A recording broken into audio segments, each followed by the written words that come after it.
want to talk about air conditioning this big old van here behind me.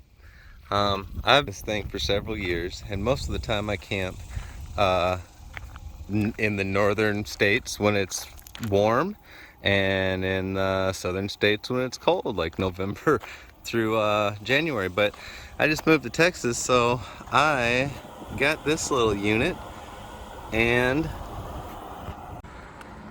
I thought it was gonna be the answer to having air conditioning in my van here.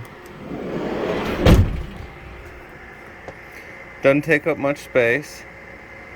Um, it came with this hose that I always wrap, and it came with a little unit to put it out a regular window in an apartment or something. But I just marked it up a little bit and cut it to fit inside my van window there.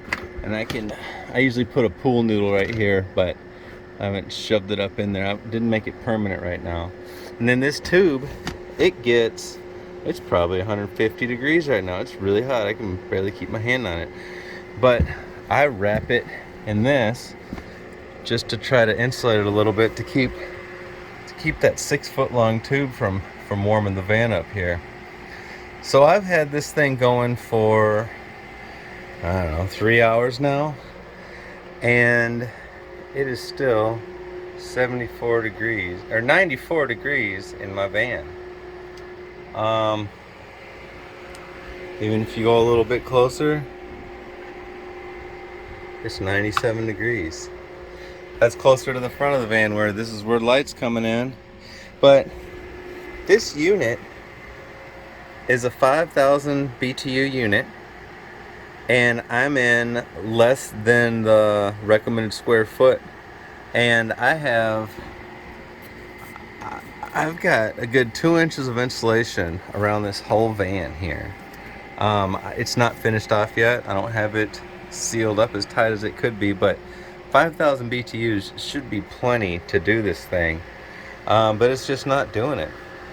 And I'm convinced it's because this is a portable AC unit and not a window AC unit, or even better, a mini split or something like that. But the way this thing works is it takes air from any little nook and cranny that my van has, and it will suck it in. You can put your finger on this hole right here, and you can feel hot air blowing through it because it's sucking so that it can blow this much air out of the van. So as much air as it's blowing in, it's blowing out. And so if it's blowing out, it has to suck in from somewhere. So I'm convinced that's why these portable AC units don't work any better than something that's like half the BTU ratings. This might as well be like a 2,500 BTU unit, because it's not cooling my van down at all.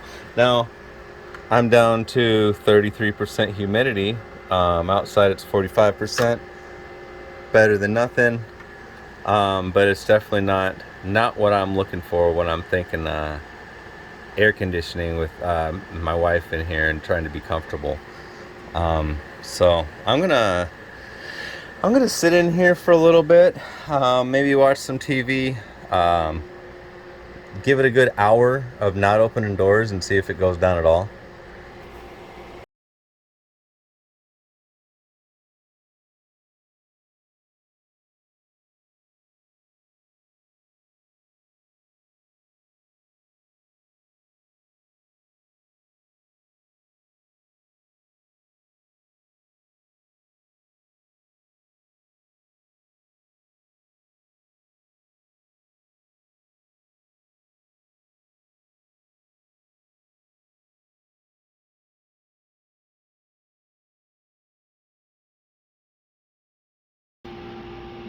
It is 101 degrees outside today, in Fort Worth. It's 5 o'clock and it's still 100 degrees. So the good thing about Texas and the 100 degrees is you've got a whole lot of sun power all the time. The whole day has been cloudless. So when I'm not running a TV and a light and a fridge, I'm usually pulling like 10 amps at 59.6 volts. I'm doing 7.8 amps right now. It's feeding a little bit back into there. So the problem with that is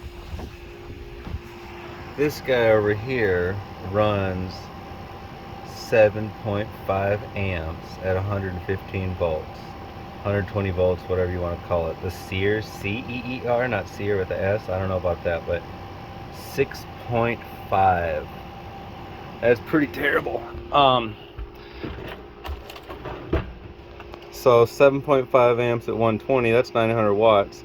And that cannot be when that thing is pulling when it first starts up, because it won't even run off of my 2000 watt Xantrex Power Pro Watt, whatever it is. That thing's 2000 watts and it won't even start it. And so it's got to be pulling more amps than that on full startup. But so I figured out that's not going to work in my van. It's not even going to work when it's 90 degrees out, let alone when it's 100 degrees out. So the cool thing is there's a whole new deal nowadays. Oh yeah, by the way, it has not been an hour. I could not wait an hour in that thing. It wasn't getting any cooler. Got down to 90 degrees, 95. Humidity was better, nothing, whatever. Not the biggest fan of that. Anyway, mini splits apparently are the way to go.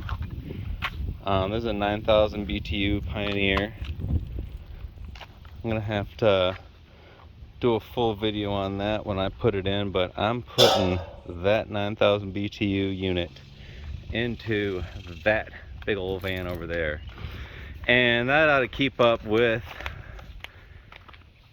all the cooling capacity I need. But more importantly, I'm going to try to put enough solar on the roof to run that thing straight off solar and that 200 amp hour battery, at least during the day anyway. So I don't know, I guess moral of this story for me is don't buy a portable air conditioner unit thinking it's going to help you out if you live in Texas or Arizona or anything like that. Even with a nice little unit like that, you have all the electricity in the world and it's still not going to get your van cooled down. So try something different.